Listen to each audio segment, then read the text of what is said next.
우리는 인생을 살아가며 주변에 여러 가지를 접하고 보고 있습니다. 특별히 사람과 사람 사이의 관계는 굉장히 중요하다는 것을 누구도 부인하지 못할 겁니다. 저분이 사람들의 마음을 참 편하게 해주는 분이야. 저분이 어떤 공동체에 들어가면 그 공동체가 달라져. 분위기가 달라져. 참 썩 괜찮은 리더야 라는 얘기를 하는 경우가 있습니다. 반면에 저분이 어떤 공동체에 들어가면 분위기가 달라지는데 썰렁해져. 따지고 계산하고 이성적으로 그러니 안 그러니 되니 안 되니 하겠느니 하지 못하겠느니 자꾸 그런 얘기를 해서 그 공동체가 와해가 되고 자꾸 부정적인 생각이 득세를 하게 만드는 사람도 있어. 주변에 아마 그런 사람들을 보게 될 겁니다. 그분만 가면 좋아지고 서로 그런 사랑을 배우게 되고 그런 사람이 있는가 하면 반대인 사람도 있더라는 거죠. 아담과 하와가 에덴 동산에 살 때가 인생 중에는 가장 행복한 때였다라는 것을 인정할 겁니다. 하나님과 같이 동거하는 에덴 동산. 말만 잘 들었으면, 말씀대로만 살았으면 아무 문제가 없었는데 이를 시기한 사단이 뱀의 몸을 입고 들어가서 꼬드기죠. 야, 사실은 그게 아니야. 너 하나님께 속은 거다. 이런 말은 아니지만 의미가 다 그런 거예요. 너 선악과 먹지 말라겠지? 따먹어봐. 그럼 너 하나님같이 될 거다. 그래서 못 먹게 하는 거야. 그렇게 얘기하니까 이성적으로 생각해 보니까 그래, 다 먹게 했는데 왜 그것만 먹지 마라 그래요. 그거 먹으면 하나님같이 될 것 같은 생각이 쏙 들어온 거예요. 하나님의 명령이라는 걸 까맣게 잊어버리거나 그냥 도외시해버린 거죠. 그리고 따먹었다는 거예요. 사단은 이간질의 명수입니다. 부정적인 생각을 하게 유혹하는 데 아주 능한 존재가 사단입니다. 사단은 하나님과 관계는 물론이요, 사람과 사람과의 관계도 자꾸 이간시키고 뒤틀리게 만드는 역할을 해요. 부부 간에도, 부모와 자식 간에도, 형제들 간에도 자꾸만 이간해요. 그리고 성도들 사이에는 더 그렇죠. 성도들은 공격 대상 1호니까 거기에 열심히 하는 사람은 아주 특별한 사람이기 때문에 특별하게 유혹을 합니다. 미혹하죠. 그래서 자칫 긴장하지 않고 하나님을 마음에, 성령님을 내 마음에 모시지 못하면 속아서 여전히 사단의 놀이객감에 대해서 부정적인 생각도 하고 비판도 하고 정죄도 하고 이렇게 저렇게 죄도 짓고 그러더라는 거예요. 그러나 성령이 충만하면 그런 생각이 들 때도 있는 거죠. 그러나 그럼에도 불구하고 하나님이 원하시는 바를 찾으려고 다시 엎드리고 말씀을 묵상하고 기도하는 하나님의 사람들이 되어서 사단의 미혹이 있음에도 불구하고 속지 않는 주의 거룩한 자녀가 될 줄 믿습니다. 오늘 말씀에 화평하게 하는 자에 대한 얘기가 나옵니다. 화평하게 하는 자에 대한 말은 화평이라는 말과 만들다라는 말이 합성되는 합성어입니다. 그러니까 화평을 만드는 자, 화평하게 하는 자는 화평을 만들어가는, 인간이 화평을 만들겠어요? 화평하게 하는 자라는, 화평하게 만들어가는, 그 권면하고 권고하고 위로하고 하는 자가 바로 화평하게 하는 자다라고는 말씀이죠. 이 단어는 단수로 쓰여진 게 아니라 복수라는 거예요. 의미가 있는 거죠. 화평하는 자들이라는 뜻입니다. 다시 말하면 공동체를 얘기하는 거죠. 공동체의 모든 사람들이 같이 힘을 모아서 화평하게 하는 공동체를 만들어야 될 사명이 있는 줄 믿으시기 바라요. 김 집사가 그러는데, 아유, 이 집사를 칭찬하대. 이 집사 하는 말, 아니 나하고 사이도 안 좋은데, 그런데 그렇게 얘기하더라고. 좋은 말을 전하면 얼마나 좋겠어요? 역시 내 김 집사 그럴 줄 알았어. 이렇게 얘기하도록 만드는 그 중간에 말을 전달하고 이상하게 하는 사람은 진짜 나쁜 사람이에요. 그런 사람은 진짜 사단에게 유린당한 사람입니다. 여러분, 좋은 말 하시고 입으로, 혀로 다 까먹어. 복을 다 까먹어. 이게 아니라 오히려 언행 심사를 통해서 하나님의 사랑을 듬뿍 받는 복된 저와 여러분이 될 수 있기를 바랍니다. 그렇습니다. 화평케 하는 자는 갈등과 미움과 시기와 질투가 있는 곳에 화평을 만드는 사람입니다. 평화로운 사람으로 변화시키는 사람이 화평케 하는 자입니다. 분별하지 못하는 사람들을 분별하게 하고, 그리고 원수 척진 사람들을 화해하게 만드는 것이 화평케 하는 거죠. 성경에서 하나님 말씀에서 하나님이 화평을 강조하는 이유가 있습니다. 왜일까요? 야고보서 3장 17절 18절에 말씀합니다. 오직 위로부터 난 지혜는 첫째 성결하고, 화평하게 하는 자들은 화평으로 심어, 화평을 심는다는 거예요. 화평을 실천하고 실행한다는 거예요. 그러므로 인해서 의의 열매를 거둔다라고 성경은 분명히 이렇게 말씀을 하고 있습니다. 지혜자가 되시기 바랍니다. 말씀을 받을 지혜가 있어요. 준비된 자들, 말씀을 들어도 멍하니 있거나 졸거나 그러면 안 돼요. 정말 하나님이 살아계시고 하나님이 나의 아빠 아버지가 되신다는 것을 알면 말씀을 잘 경청해야죠. 잘 들어야죠. 그리고 그 말씀대로 살려고 부단히 애를 쓰고 몸부림을 쳐야죠. 이게 맞는 자세의 태도 아니겠습니까? 그럴 때 하나님은 여러분 중심을 보시고 은혜하시고 사랑하시고 세워주시고 복되게 만들어 주실 줄 믿습니다. 우리가 얘기하는 하나님과의 관계 속에서 얻어지는 하늘로부터 오는 지혜는 세상적인 지혜와는 다른 겁니다. 그거는 세상적에서 주는 것은 선하지 않은 경우를 얘기하고, 하나님으로부터 오는 지혜는 모두가 선한 거죠. 하나님으로부터 오는 지혜를 받는 여러분들이 돼서 가정의 화평을 이루시고, 주변의 사람들과 관계를 잘 하시고, 그리고 이 세상 사는 동안에 다른 사람 자꾸 불평불만하고 막 이유대고 몸에 뱄어 그냥. 그런 사람은요 여전히 그런 얘기로 아주 그냥 말 자체를 보면요 한 60% 80%가 부정적인 얘기 하지 마시고 바보짓입니다. 7, 80%를 긍정적 얘기합시다. 그럼 얼마나 좋아하시겠어요. 부정적이 나머지 하라는 얘기가 아니에요. 그 정도는 비율이 돼야 되지 않겠냐 하는 의미에서 이 말씀을 드립니다. 여러분, 부정적인 사람이 되지 않기를 바랍니다. 부정적인 사람과 가까이도 하지 마세요. 멀리할 사람입니다. 그래서 죄송하지만 멀리할 사람이에요. 긍정적인 사람을 가까이 하세요. 뭐든지 그냥 아멘 그렇게 합시다. 해봅시다. 믿음으로 기도합니다. 해봅시다. 이런 사람이 돼야지. 험한 얘기하면 꼬투리 잡고 막 이래서 안 되고 저래서 못하고 그러면 되겠습니까? 그는 하나님의 사람, 믿음의 사람이에요. 아버지를 하나님으로 모신 사람의 태도와 자세가 아니다라는 생각을 하죠. 어쨌든 평화를 이루어가는 하나님의 사람들이 되시기 바랍니다. 그 평화를 심는 자가 되시기 바라요. 평화의 반대는 뭐예요? 불화 같은 거죠. 그죠? 불평, 불만, 불화 이런 것. 가정에 불화가 생기는 게 왜일까요? 생각이 다른 건데 서로 이해하지 못하고 수용하지 못하니까 불화가 트러블이 생기는 거잖아요. 그것이 계속되면 불화한 가정, 행복하지 못한 가정이 되는 겁니다. 여러분들 가정에서도 늘 누가 남편이 얘기하든 아내가 얘기하든 얘기하면요 긍정부터 해주세요. 부정부터 하지 말고 그냥 막 그렇게 하면서 집에서 새는 바가지 밖에서는 안 샌다. 그런 속담은 없어요? 집에서 새는 바가지는 나가서도 새는 거예요. 그냥 포장하고 그냥 위선을 떠는 거지. 여러분 가정에서부터 잘하시기 바랍니다. 남편에게, 아내에게, 자녀들에게, 부모에게, 어른들에게. 그래서 가정에서부터 화평을 이룰 때 나아가서도 화평을 이룰 수 있는 준비된 자가 되는 거예요. 그럴 때 하나님이 여러분들을 높여주시고 사랑해 주실 줄 믿습니다. 그렇습니다. 나라가 화평이 깨지는 건 전쟁이잖아요. 지금 전쟁 중에 있는 나라들이 있잖아요. 크든 작든. 내분이 일어나는 건 덜해. 전쟁은요 외부의 나라와 나라의 전쟁이기 때문에 아주 심각합니다. 전쟁에서 승리했다. 옛날에는 뭐 개선문을 세우기도 하고 막 그랬잖아요. 그런데 전쟁의 승자는 없습니다. 다 패자일 뿐입니다. 아주 좋지 않은 결과가 나고 상처만 남고 가족을 잃은 사람도 생기게 되고 그렇게 되는 거니까 재산 잃고 건강 잃고 신뢰 잃고 그리고 가난하게 되고 답하게 됐으니까 전쟁의 승자가 어디 있겠습니까? 우리 생각해야 돼요. 그런 전쟁이 일어난 나라는 불행한 나라죠. 어떤 공동체나 교회든 다툼이 있는 곳에는 화평이 없습니다. 싸움과 다툼과 갈등이 있는 곳에 무슨 화평이 있겠습니까?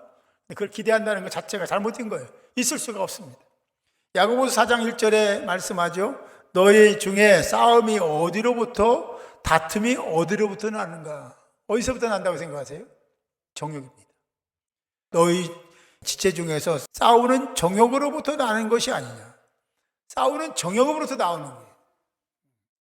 그렇습니다. 너희는 욕심을 내어도 얻지 못하여 살인하며 시기하여도 능히 취하지 못함으로 다투고 싸우는도다. 너희가 얻지 못하면 구하지 아니하기 때문이에요. 정욕이요. 정욕 때문에 정욕을 앞세우니까 그게 아닌 것 같지만 그렇게 앞세우니까 싸우고 다투더라 하는 말씀을 하고 있습니다.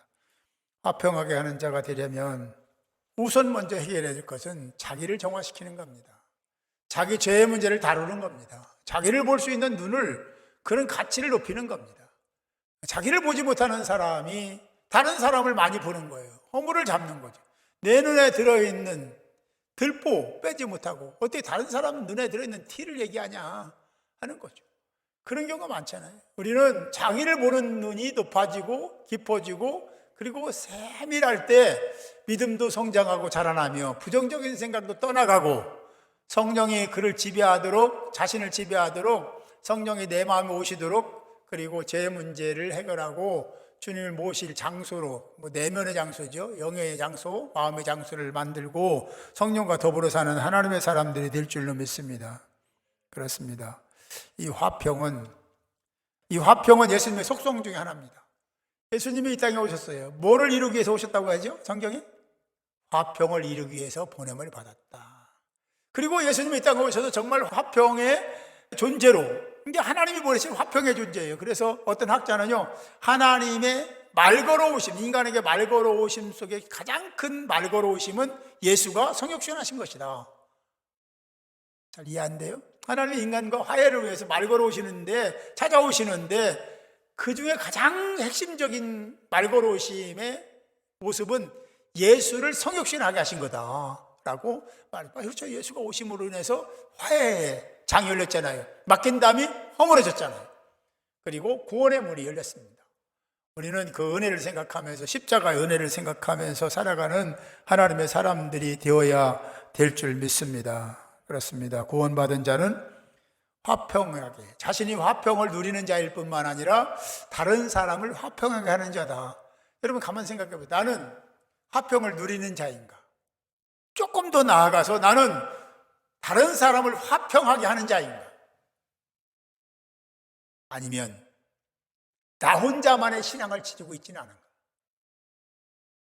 여러분, 하나님 원하시는 것은 너 화평해야 된다라는 말을 당연히 하시지만 그 화평한 것으로 그치는 게 아니라 그 다음이 있습니다. 그 다음이 준비되어야 돼요. 다른 사람을 화평하게 하는 자가 되어야 된다 라고 성경은 말씀하고 있죠. 공동체적인이라는 것은 그게 이게 같이 모여있으면 공동체다? 이게 아니에요. 모여서 서로와의 관계를 잘 돈독히 세워나가고, 그리고 그 관계 속에서 해야 될 일을 찾아가고 그 일을 열심히 행하는 것이 필요한 겁니다. 하나님은 그걸 계속 말씀하세요. 소그룹 운동하는 거는요, 그냥 소그룹 하니까 그냥 의미 있게 받아들이면 안 돼요. 삶을 나누면서 서로 공감하고, 그냥 너는 너고 나는 나고, 네 생활은 네 생활이고 내 생활은 내 생활이야, 내 인생은 내 인생이고 내 인생은 내 인생이지 뭐, 이렇게 생각하면 안 된다는 거예요. 성경 그렇게 말씀하신 적이 없습니다. 다 같이 지체이기 때문에 서로 유기적인 관계를 유지하고 드러내고, 그리고 고백하고 그 안에서 그런 삶을 살기 위한 몸부림을 치는 자들이 됐을 때 소그룹의 열매도 맺게 되고, 그리고 하나님이 원하시는 게 이런 관계구나 하는 것을 깨닫게 되는 놀라운 은혜도 있게 될 줄로 믿습니다. 그렇습니다. 구원받은 자는 화평하게 하는 자입니다. 구원받은 자는 화평을 지키고 유지하는, 영어로 피스키퍼라고 하잖아요. 화평을 지키는 자가 되어야 돼요. 로마서 5장 1절을 보겠습니다. 거기에 그러므로 우리가 믿음으로 의롭다 하심을 받았으니, 의롭다 하시면 구원받았다는 거잖아요. 하나님 백성이 됐다는 거잖아요. 그랬으니 우리 예수 그리스도로 말미암아 하나님께 화평을 누리자. 하나님과 화평을 누리자. 이게 이제 하나님이 계속 말씀하시는 화평에 대한 얘기를 우리는 잘 알고 있어요. 그리고 많이 들었어요. 그렇다면 화평케 하는 자인가를 물어야 돼. 나는 많이 들었어, 많이 알고 있어. 그렇다면 정말로 화평하게 하는 그런 실제적인 삶을 살고 있느냐 하는 것이 중요한 거잖아요. 골로새서 1장 20절 22절의 말씀을 보니까 이렇게 말씀해요. 그의 십자가의 피로 화평을 이루라. 화평의 얘기는 굉장히 많이 나와요. 조금 전에 말씀드렸잖아요. 하나님의 말 걸으시고 가장 큰 사건은 예수님의 이 땅에 오신 사건이다. 성육신하신 사건이다. 근데 그 예수님이 십자가의 피로 화평을 완성하십니다. 굉장한 사건이죠. 만물 곧 땅에 있는 것들이나 하늘에 있는 것들이 그로 말미암아 자기와 화목하게 되기를 기뻐하십니다. 여러분, 예수님께 기쁨이 되는 것, 하나님께 기쁨이 되는 것은 화목입니다. 하나님과 화목의 관계를 형성해야 돼요. 이웃과 다른 사람들과의 관계도 그런 화목의 관계를 이룰 때 하나님께 기쁨이 되고 영광이 되고 자랑이 된다. 아멘. 네. 하나님 말씀을 잘 해석하고 하나님 말씀을 삶에 적응하기 위해서 했어야 돼요. 이번 주의 주제는 화평이요. 화평을 이루는 자예요. 그 질문도 당신은 화평한 자입니까? 주제를 그렇게 정했잖아요. 당신은 화평한 자예요. 나는 화평한 자인가? 아니면 말로만 화평한 자는 아닌가? 겉만 근사하게 화평을 포장하고 있지는, 가장하고 있지는 않은지를 생각해야 됩니다. 우리는 정말로 하나님이 원하시는 그런 삶을 살기 위해서 몸부림을 쳐야 돼요.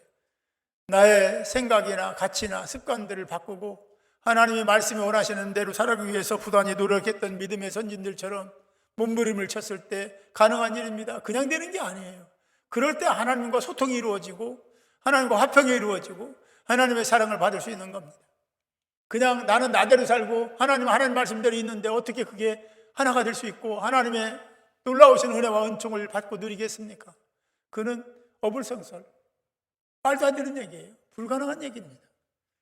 여러분들의 소망을 꺾기 위해서 그런 게 아니라 여러분이 복을 받기 위해서는 그렇게 살지 말고 하나님과 맡겼던 담을 하시고 화평을 이루시고 그리고 하나님과 더불어 사는 하나님의 사람들이 될 수 있기를 바랍니다. 그게 성경에서 말하는 복을 받는 지름길입니다. 하나님의 은혜와 사랑을 누릴 아름다움입니다. 그래야 되는 거죠.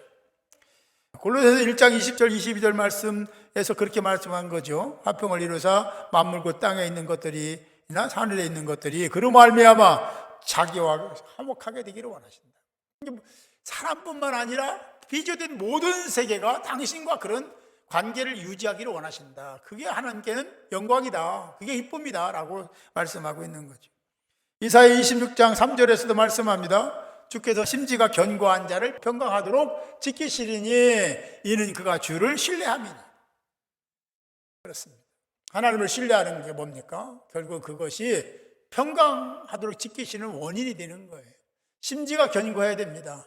세상적으로 어떤 것에 의해서 휘둘리고 흔들리고 그게 주인 것처럼 생각하고 그것 때문에라고 하는 전제를 가지고 사는 사람은 심지가 견고한 자가, 이 심지가 견고하다는 것은 하나님을 향한, 말씀을 향한, 우리에게 주신 사명을 향한 심지가 견고함을 얘기하는 겁니다. 흔들리지 않는 걸 얘기하는 거죠. 굳게 세워지는 걸 얘기하는 겁니다. 세상에 그 어떤 것도 이것을 뛰어넘을 수 없습니다. 이것을 우선할 수 있는 건 없습니다. 자신의 건강도 아닙니다. 생명도 아닙니다. 가족의 건강이나 생명도 아닙니다. 내 자녀도 아닙니다. 가장 중요한 것은 하나님과의 관계가 잘 형성돼야 된다. 이거 하나님이 요청하시는 거예요. 하나님 그렇게 계속 말씀, 그것에 대한 테스트도 있고 그런 과정을 통해서 하나님 복도 주시고 여러 가지를 이렇게 계획하신 말씀들이 성경에 있죠. 어쨌든 우리가 살아갈 때 하나님 먼저, 예수님 먼저, 하나님 교회 먼저가 되어야 될 줄로 믿습니다. 지금 잘하고 계시겠지만 그렇지 않은 분들은 다시 자기를 봐야 돼요. 나는 정말 하나님 앞에서 바르게 신앙생활을 하고 있는지, 나는 화평하게 하는 자인지, 그 사명을 잘 감당하고 있는지를 생각하는 여러분들이 되어야 될 줄 믿습니다. 또한 모든 사람과 화목하라고 성경은 말씀하고 있는데 로마서 12장 18절에 보니까 할 수 있거든 너희로서는 모든 사람과 더불어 화목하라. 아니 해야 되고 당연히 그렇게 그런 시도를 해서 하나님이 기뻐하시고 도와주시는 건데 여기에 리얼하게 얘기를 그대로 직설적으로 표현한 겁니다. 할 수 있거든 너희로서는 할 수 있는 거죠. 주 안에서니까, 믿음 안에서니까 너희로서 모든 사람과 더불어 화목하라. 이거 뭡니까? 화목하지 못할 사람은 없다. 그런 얘기입니다. 여러분, 이 공동체 지체 안에서 서로를 많이 알아가고 우선 소그룹부터 시작되는 겁니다. 소그룹에서 그냥 우리의 가정에 대해서 그 소그룹원들이 다 압니까? 모르잖아요. 그걸 이야기하는 만큼 가까워지는 거니까. 친한 사람들은 비밀이 없지 않습니까? 그렇게 관계를 유지할 때 하나님은 그런 자들을 기뻐하시고 예수 안에서 그렇게 행하는 자들을 자랑스럽게 생각할 줄 믿습니다. 고린도후서 5장 18절 말씀이에요. 모든 것이 하나님께 났으며 그가 그리스도로 말미암아 우리를 자기와 화목하게 하시고, 이 화목이라는 말은요 굉장히 많이 나와요. 하시고 또 우리에게 화목하게 하는 직분을 줬다.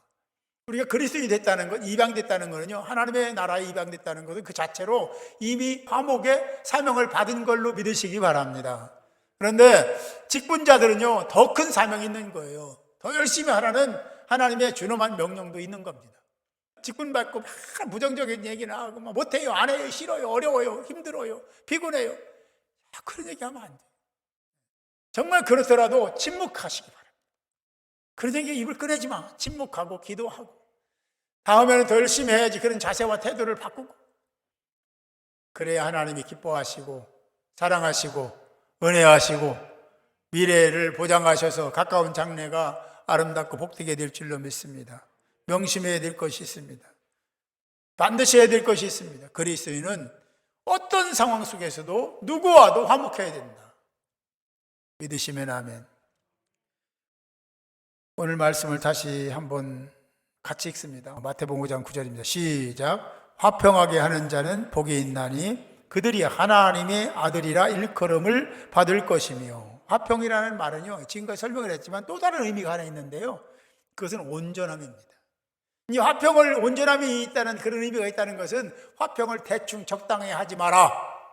화평을 하는데 그냥 마지못해서 형식적인 그런 화평을 하지 마라. 온전함을 이루어야 된다는 의미. 온전한 화평을 이루어라. 그래야 된다라는 준엄한 명령이 그 안에 내재되어 있는 겁니다. 사랑하는 성도 여러분, 화평한 자가 되시기 바랍니다. 온전한 화평을 이루는 자가 되시기, 얼마나 힘들겠어요? 쉽지 않습니다. 온전한 믿음을 가지고 있어야 되는 겁니다. 그럴 때 하나님은, 성령님은 여러분들을 도와주시고 화평에 앞장선 선봉에 선 하나님의 사람들로 세워주실 줄 믿습니다. 그래요. 이사야는 말씀합니다. 이사야서에서 공의의 열매는 화평이요 공의의 결과는 영원한 평안과 안전이니라. 이 화평이 얼마나 중요한지, 그것이 얼마나 우리에게 필요한 건지, 그리고 그 결과는 무엇인지를 말씀해 주고 있죠. 현재적으로 우리가 구원받았으니까 하나님께 입양돼서 하나님의 아들이 된 거잖아요. 그런데 그런 관계는 여기에서만 끝나는 게 아니라 미래의 주일 하나님 나라에서 그 하나님이 나의 아빠, 아버지가 될 것이다 라는 메시지를 우리에게 주고 있습니다. 우리는 사실 예수를 전인격적으로 인정하기 전까지는 외인이요 그리고 나그네요 이방인이었습니다. 영적으로 말입니다.